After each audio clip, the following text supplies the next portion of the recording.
Jujutsu Kaisen's most recent episode is something I can only describe as the best in all fronts. I think Jujutsu Kaisen's most recent episode is the best looking episode of Jujutsu Kaisen, likely the most polished episode that we've seen of this season so far, the best directed episode of Jujutsu Kaisen, and I believe it's the best from a story perspective as well. All of these culminate in probably my third favorite episode of the entire year, only behind my favorite Vinland Saga episode and the Attack on Titan special. So yeah, let's definitely get into it. But before we do, I do want to appreciate everybody for 1K subscribers. We made it to 1,000 subscribers so blindingly fast, I honestly just don't know how to describe it. I really appreciate everyone for it, honestly. But now, let's actually get into the breakdown. Now, starting off, the episode director for this episode is Atsushi Nakagawa.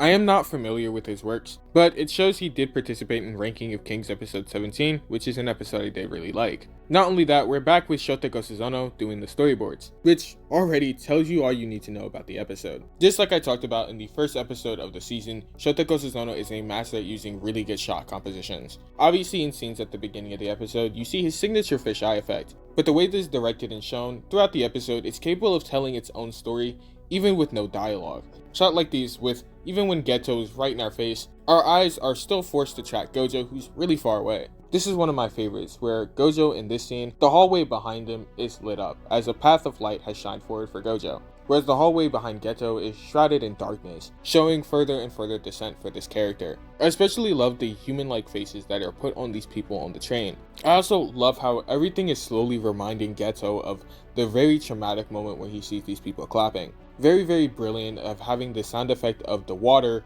transition to the sound effects of the clapping that we heard in the previous episode. This drawing is also really good. Really nice perspective, and obviously the shading is really good. Takuya Ninuma is an absolute genius. Editor Debunk coming in for a second. Talking about the scene at the beginning of the video, I forgot to mention about Daniel Kim's really good character acting with the pencil scene. It is probably the best character acting we've seen in not only the episode, but likely the entire show. Daniel Kim has participated a fair bit on Jujutsu Kaisen Season 2, and did really good work on Chainsaw Man as well. He seems to be getting better and better to the point people thought this cut was CGI and rotoscoping. All in all, it'd definitely be a crime for me not to mention this animator in this specific scene. Anyways, back to the next scene. This next scene is, again, another scene that I really like.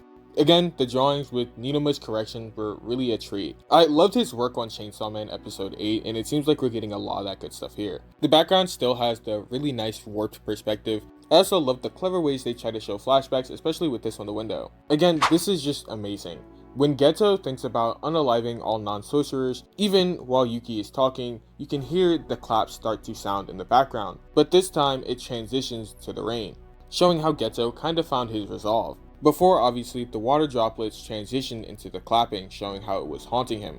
But in this moment, the clapping that was haunting him transitions into something else as it clears his head. Geto has his answer, and you can tell by that faint smirk that he has. And Yuki giving him two paths or two hallways is really important, and really goes to show how masterfully crafted that this episode was. This Nanami scene was also really good. Once again, it shows how Geto believes that all blood that the Jujutsu sorcerers have is kinda on his hands. In Geto's mind, it wouldn't happen if the weak, the non-sorcerers didn't exist. Obviously a very troubled ideology, but this is something that happens with Jujutsu sorcerers. Jujutsu sorcerers staying in the game too long become very corrupted, very dark and messed up. And the ones who don't become like that end up like this gentleman right here. I mean, it's pretty obvious that this kid was supposed to remind us of Yuji Itadori. And while anime onlys are thinking, Yuji's still alive though, keep in mind, he did die by the 5th episode. So it's really nice how this anime is really showing the toughness of being a Jujutsu sorceress, and this is not at all a good job. Geto meeting Mimiko and Nanako is absolutely masterful. Keep in mind, these two little girls are the same girls that we see in Jujutsu Kaisen 0. Now, opening up is really nice. We start out with the two flames that we see Yuki represent Geto as. Obviously the side of him that's being a Jujutsu sorcerer, and the side of him that's rejecting that, and obviously his Jujutsu side is wavering. And what better way to show that than the two candle flames, one of which is slowly going out. The one that's going out is obviously supposed to represent his Jujutsu side. We can clearly see the two faces of the little girls, but the bars on the cells are blocking our way from seeing the other individuals, kinda dehumanizing them, as Geto can't even recognize their faces anymore. And once we reach our breaking point, the candle goes out, representing that his Jujutsu side is gone. This is now the Geto we see in the movie, and we see Hisashi Mori take these folks outside and animate some really good effects animation as these individuals are wiped out, showing that Geto has become a curse user. Absolutely impressive. This next scene is really nice as well. Gojo has some really good character acting. 2D crowds, because this is Chainsaw Man now, right? Like, this is what we do in this anime, right? Not only that, ridiculously good character acting as well. Who asked you? I also like how the cars go back and forth from transitioning Geto and Gojo to talk to each other. And the really upbeat music showing that Geto is very liberated now that he's the curse user. This next scene is also the last time we hear the clapping of the episode, as this is the last time, and the clapping this time transitions to Geto's theme music. The character acting here is wonderful. Shota Yamazaki did some incredible stuff. It looks very realistic. It doesn't seem like the microphone has any outlines when he throws it down. And again, the character acting has been wonderful. Shota Yamazaki, I also believe, was an animation director this episode, and it definitely shows with this episode.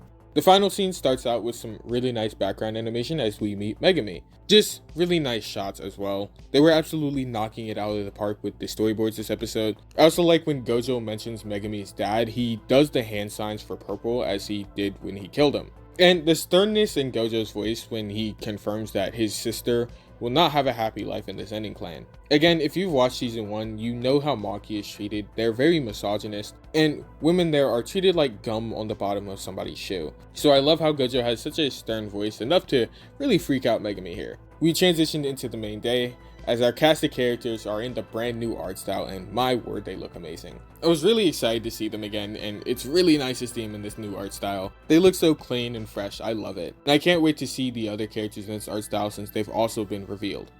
Overall, this is my favorite episode of Jujutsu Kaisen. I think it's the best top to bottom. I think it's the best directed. I think it's the best looking episode. I think it has the best story. And I also think it's the most polished. You can throw this episode in with like the best looking episodes of Chainsaw Man and you definitely wouldn't notice a difference. Overall, this arc was really nice in the anime. I really enjoyed seeing it, and I really enjoyed seeing works from my favorite animators. It strived to be different from the source material. It didn't try to be one-to-one. Sometimes people didn't like it, but again, I really like the uniqueness of the adaptation as well. Nothing's more boring than having all this talent here and them to just do it one-to-one with the manga. Now obviously it wasn't perfect, it wasn't a perfect adaptation, but in my opinion it's still one of the best adaptations we could have gotten.